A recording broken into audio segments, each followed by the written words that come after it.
सहनौ भुनक्तु सह वीर्यं करवावहै तेजस्विनावधीतमस्तु मा विद्विषावहै। ओम शांति शांति शांति। वैदिक जीवन पद्धति की इस कक्षा में आप सभी श्रोताओं का, दर्शकों का हृदय की गहराइयों से हार्दिक स्वागत है, अभिनंदन है। ऋग्वेद का हम स्वाध्याय कर रहे हैं, ऋग्वेद के 10वें मंडल का, जिसमें 22वें 23वें सूक्त का स्वाध्याय हम कर रहे थे। बहुत ही सुंदर चर्चा चल रही है, अलग अलग उपदेश हमको सुनने को मिल रहे हैं। मन, इंद्रियां और हमारा संपूर्ण जीवन, हमारा स्वकर्म स्वधर्म बहुत ही यशस्वी हो, तेजस्वी हो। इस प्रकार से हम जीवन को जिएं, निर्लेप भाव से, निष्काम भाव से। और जो मनुष्य अपने कर्म का, स्वधर्म का पालन करता है, वह सदा यशस्वी बनता ही है। परंतु जब हम अपने कर्मों का अनुष्ठान नहीं करते हैं, अपने कर्तव्य का पालन नहीं करते हैं, तो वही व्यक्ति अपने लिए भी और संसार के लिए भी कष्टकारी हो जाता है। स्वयं भी उत्थान को प्राप्त नहीं होता और संसार को भी उत्थान की ओर नहीं ले जा सकता है। हम माता पिता गुरुओं से, कल्याणी वेदवाणी से, उपनिषदों से, दर्शनों से, गीता से, महाभारत से, रामायण से यही शिक्षा पाते हैं कि हमारा कर्म श्रेष्ठ होना चाहिए, हम कर्मवीर बने। कुछ केवल चर्चा करते रहते हैं, कथनी और करनी में बहुत अंतर हो जाता है। हम कथनी और करनी में कोई भेद न रखें, अर्थात जैसा हमारा आचरण है, जैसा हमारा मन वाणी में हम व्यवहार करते हैं, वैसा कर्मों पर भी हमारा आधिपत्य हो। केवल हम बड़ी बड़ी बातें ना करें, केवल हम वाग विलास के लिए या दूसरों को असंगत प्रलाप में फंसा करके, दूसरों को भटका करके अपने आप को हम सफल न माने। हम जितना कहें उससे कई गुना करके दिखाने वाले हों। यही संदेश आज के इस वेद मंत्र में हमको मिला है। हम आपके समक्ष इसको रखते हैं और लिख करके फिर चर्चा करेंगे। ऋग्वेद के 10वें मंडल के 23वें सूक्त के 5वें मंत्र को आपके समक्ष रख रहे हैं। कहा है, ओम यो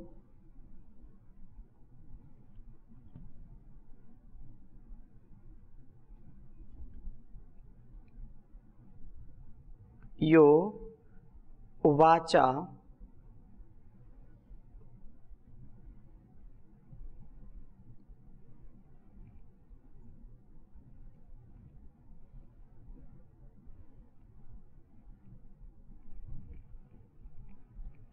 विवाचो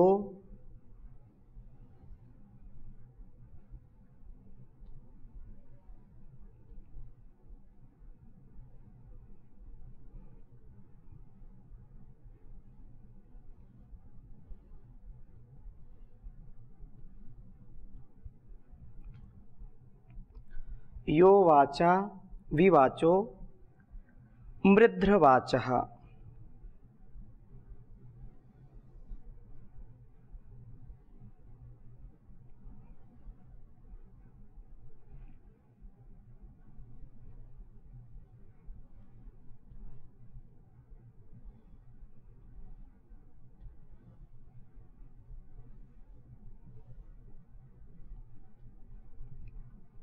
मिध्रवाचः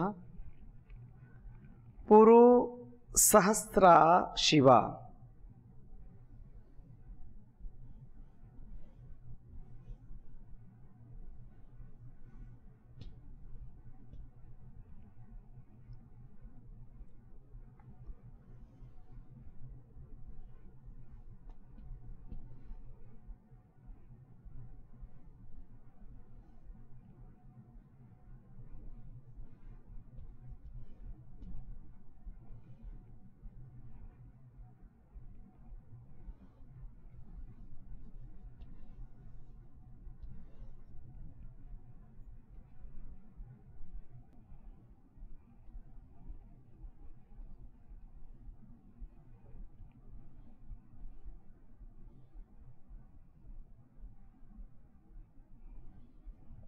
सहस्रा शिवा जघाना।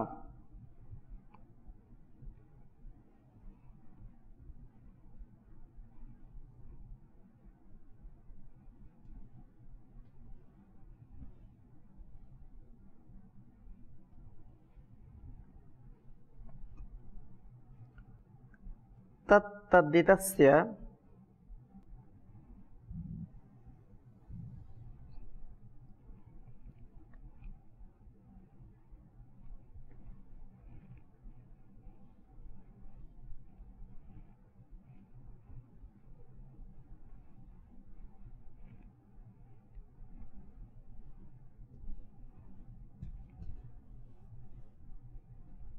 तत्तदिदस्य गृणीमसि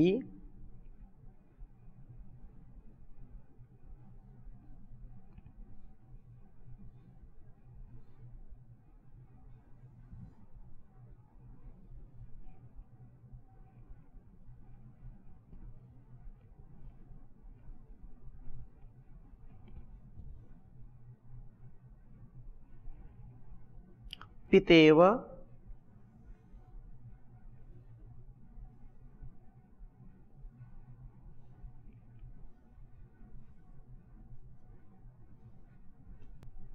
यस्तवींषीं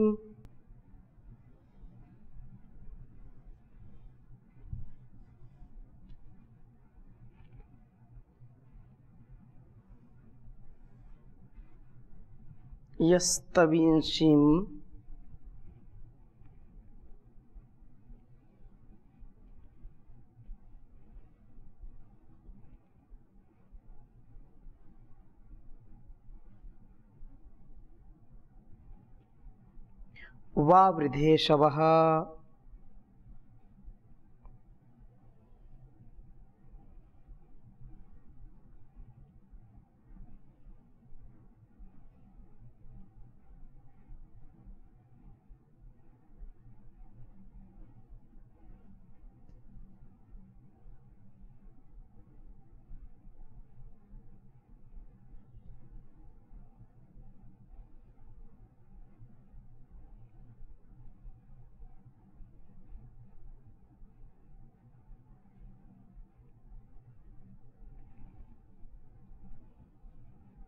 वावृधे शवः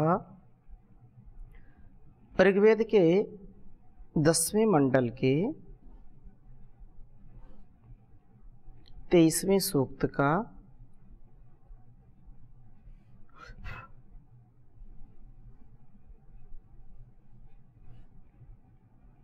यह 5वां मंत्र है।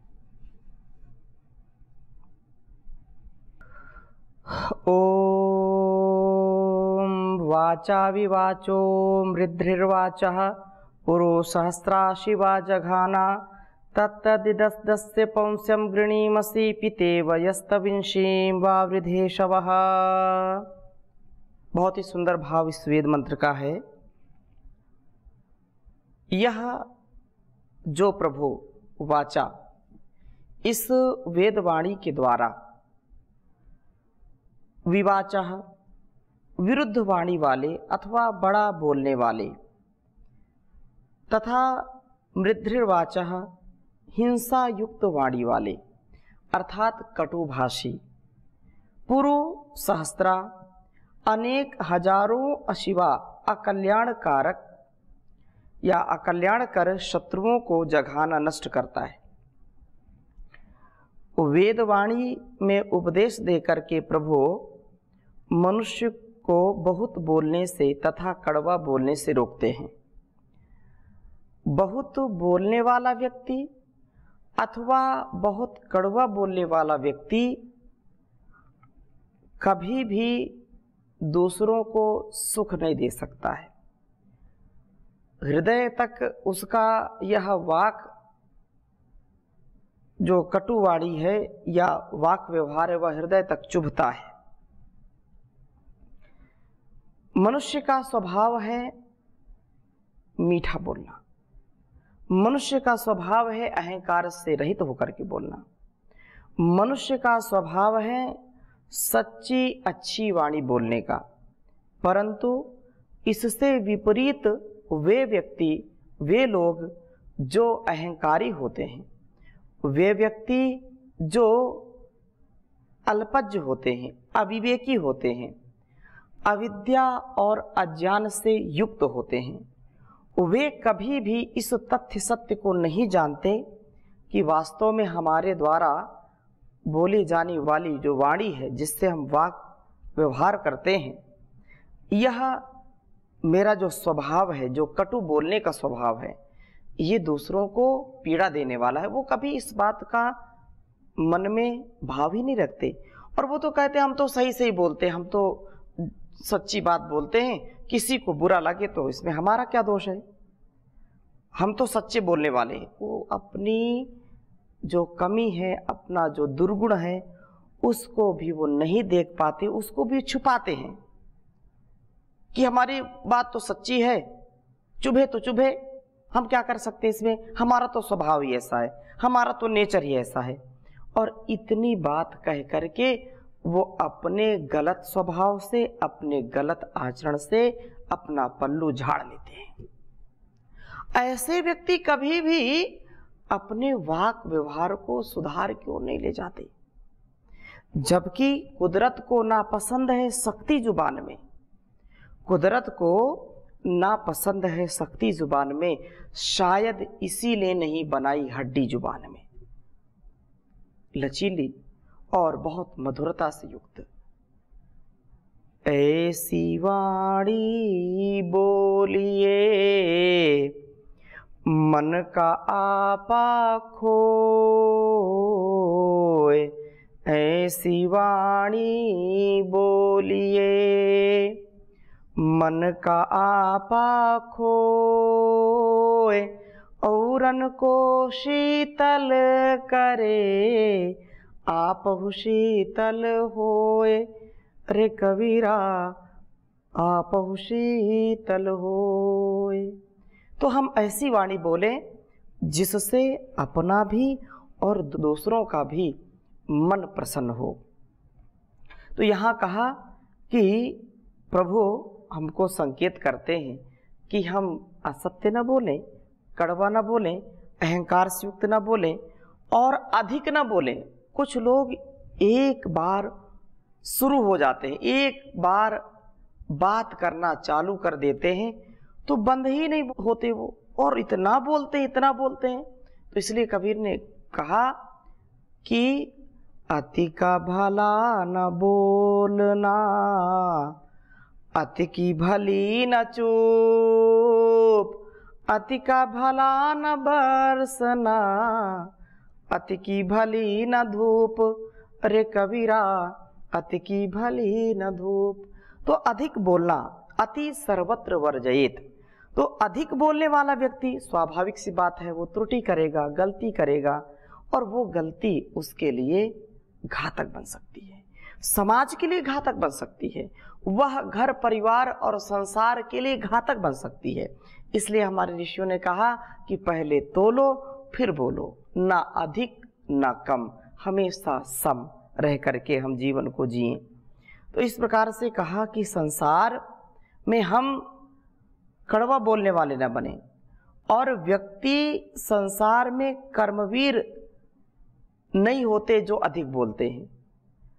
कर्मवीर हम बने, वाकवीर न बने, केवल बातों का ही तड़का ना लगाएं, केवल जो है बिल्कुल बातों के बतासे ना बनाएं, बातों को हम अपने मनसा वाचा कर्मणा जिसको कहते हैं, तो जो बात बोल दी उस बात पर हम अटल रहें, अचल रहें और उसको करके दिखा दें।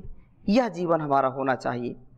इसलिए कहा कि कर्मवीर बनो, वाग्वीर न बनो। बलम उपास ऐसा बोलते हैं।